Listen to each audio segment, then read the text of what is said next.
Hi and welcome to Lois and Morgana Davidson Art.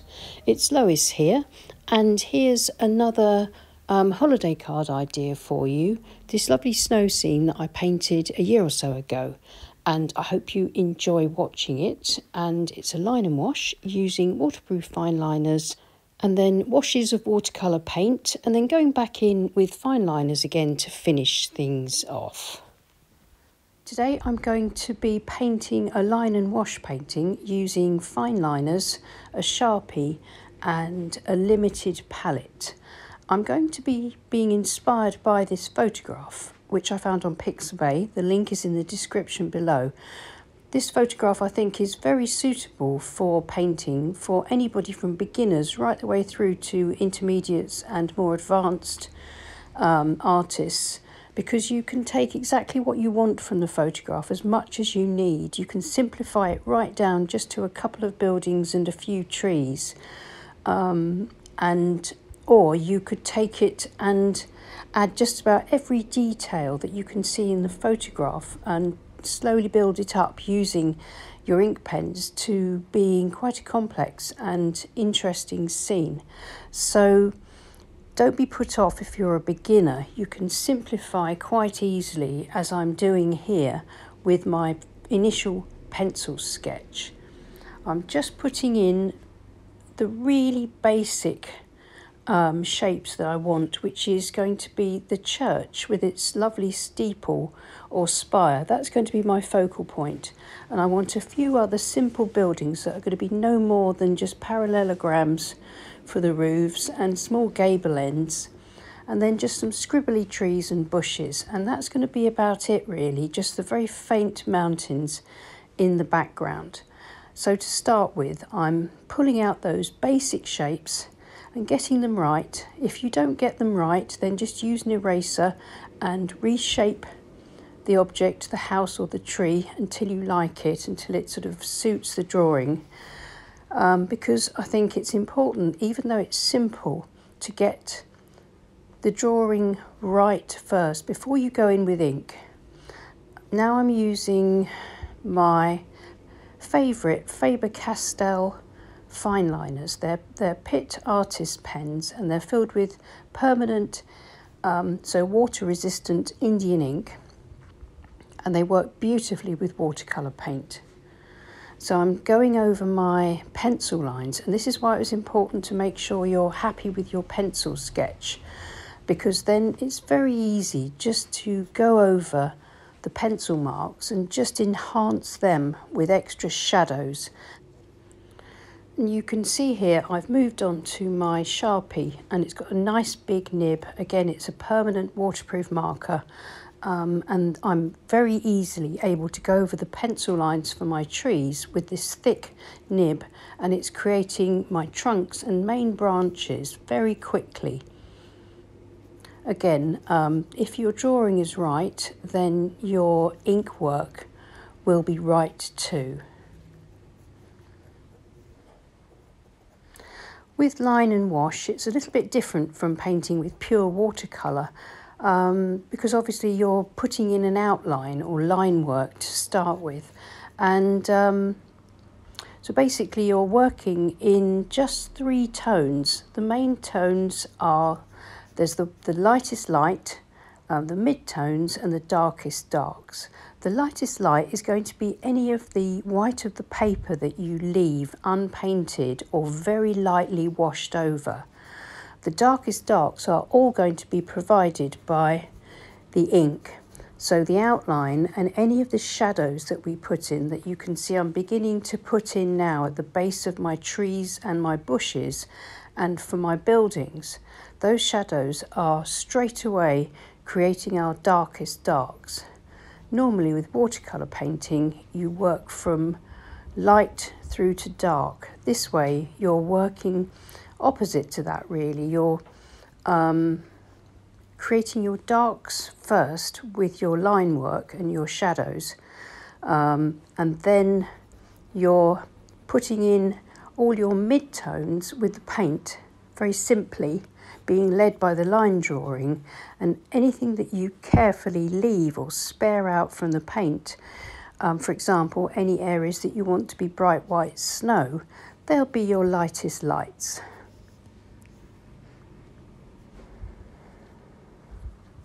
Don't be afraid to go too dark for a simple line drawing like this. It can be very effective. But if you decide that you want a much more detailed and accurate rendering of the photograph, then you could maybe add a bit more nuance and detail to the dark areas that I'm just blocking in here, which you can see on the photograph. And especially if you have a look at the photograph actually on Pixabay and download a nice large copy, you'll be able to see lots and lots of detail. But if you just want a nice simple idea for a Christmas card, then just keep it simple like this. And you can see that I've now changed back to my small fine liner. I think it's a 0.5 nib, or F for fine, and I'm putting in the fine branches and twigs at the ends of the larger branches that I drew with the Sharpie. Just a few dots and dashes across the snow, maybe to indicate a little bit of something or nothing, maybe some footsteps in the snow, some just slight flaws there, nothing too much. Now I'm just going to dot in my distant, or mid-tree line, the tree line that's in the photograph, just below the foot of the mountains. Hopefully I'll be able to get the tree, all those trees in with paint. If not, I'll come back and add a bit of shading with ink pen at the end of the painting, but I'm going to see if I can do enough just with some paint. And then dotting and dashing in the line for the distant mountains, I really want those to be very, very faint, so it's just a slight hint of where they'll be.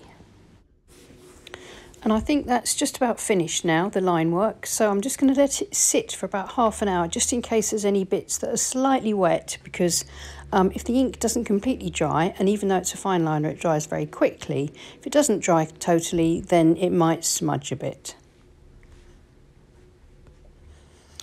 So I've come back after a nice cup of coffee, and now let's paint this snow scene. I'm going to mix up a limited palette grey from Paynes Grey, Indigo and Prussian Blue that's already on my palette. So I'm just going to mix it together, quite a lot of it, but quite a weak watery mixture, so I get a nice neutral grey. And using my medium Pro Art Harky brush, I'm going to stroke it in horizontal brush strokes, reloading again the brush, put a bit more paint on it. You can see it's very weak.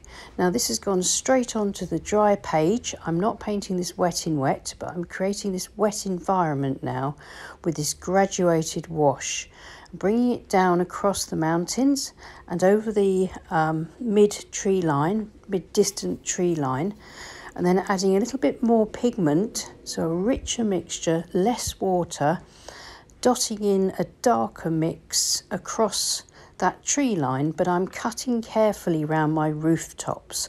I want to keep my rooftops white for snow, or at least much, much paler. I might put a little pale blue wash at some point, but at the moment I'm cutting around the roofs and the spire carefully, well, the unpainted part of the spire.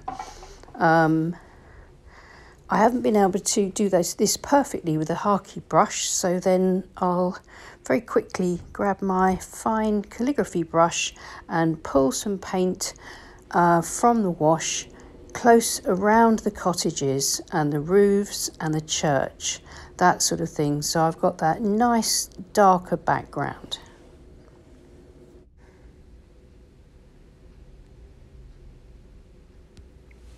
And then back in with a little bit more grey while it's still nice and wet, slightly darker. And my board is at an angle of about 45 degrees as normal, and so now that I'm painting wet in wet, by dropping wet paint into the already damp page, it's kind of running down and giving me a much darker tone across the ground line. I can mop that up if I need to, and then I can use my brush to pull across some dry brush, leaving lots of unpainted paper for the snow. The dry brush will end up looking like shadows. So I'm pulling that across, trying to show the lie of the land, but very, very simply. And then if I put a bit too much paint on, quickly before it dries, use a tissue and just wipe it off softly and shape those snow shadows a bit more. And I'll just let that dry off a bit so that when I come to do the cottages, I don't get any sort of runs into that blue. So that background has dried quite nicely. It's quite subtle, which is what I was looking for. So I'm going to now mix up on my 3/4 inch flat brush a little bit of raw sienna, very watery, very pale. I'm going to drop it into the sides of the buildings, keeping things nice and simple, just warming those buildings up a little bit against the skyline. If you want to keep your painting just the one colour, just sort of grey and blue, then by all means do so. It would still look just as effective, but I think I just want to warm this up a bit.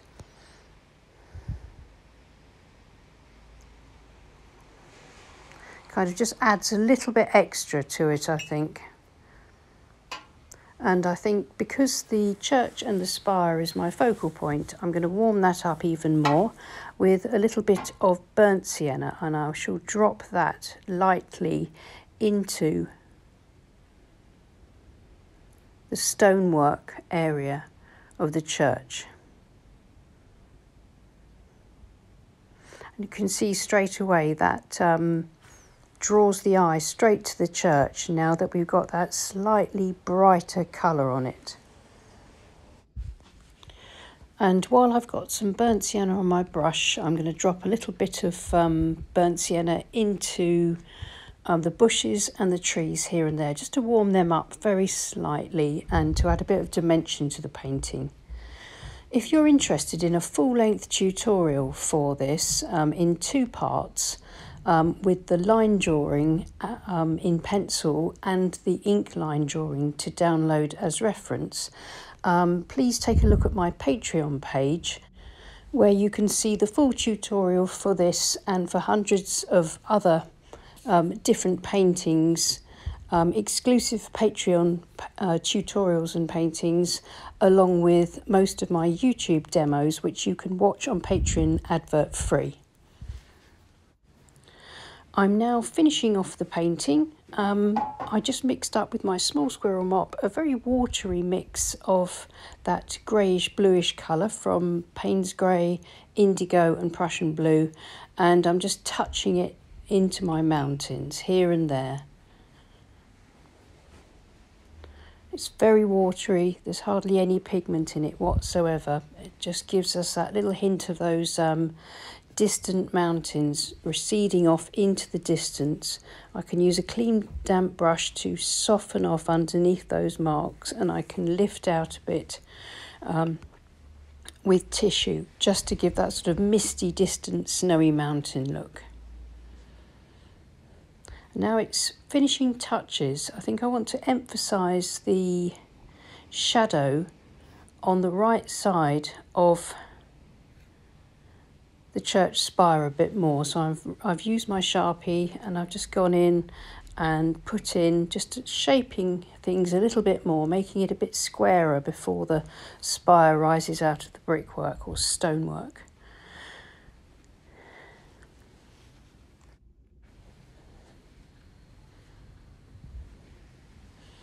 And then just, I think I need to go over the windows, little vertical row of windows in the spire, making them slightly more obvious.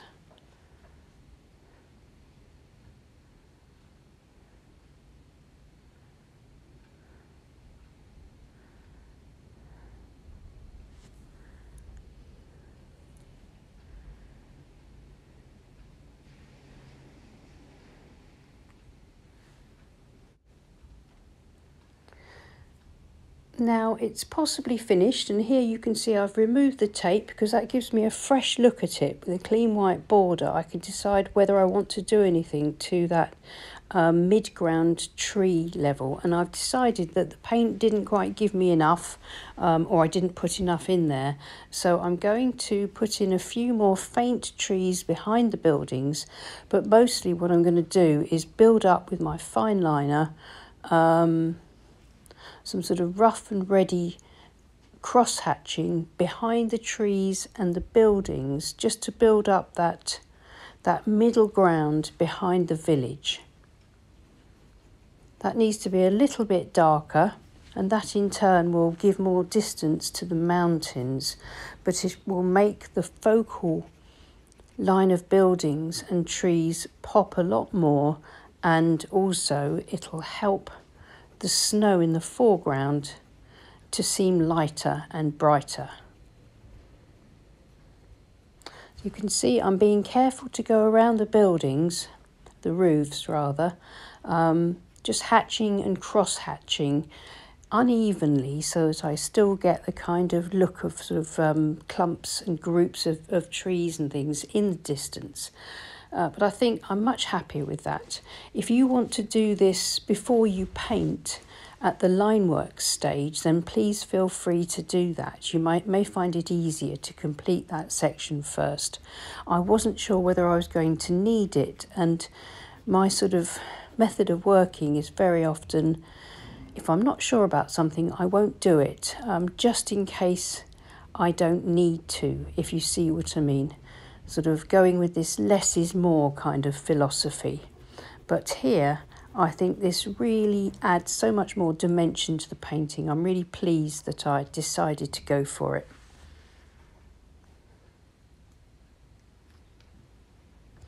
So it's finished now, and I hope that was helpful.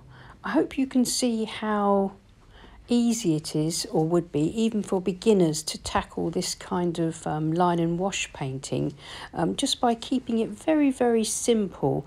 As you can see, there's no complex drawing here, but it's just some careful thinking about simplifying into the most basic of shapes and lines, and then also thinking in terms of the three main tones: your lightest lights with the unpainted paper, darkest darks with the ink work, and then letting the paint do all of the mid-tones. Well, thanks so much for watching. Please give us a thumbs up and subscribe to my channel if you haven't already. And thank you so much to my lovely Patreon group who support this channel. And I'll see you again soon, and happy painting. Bye.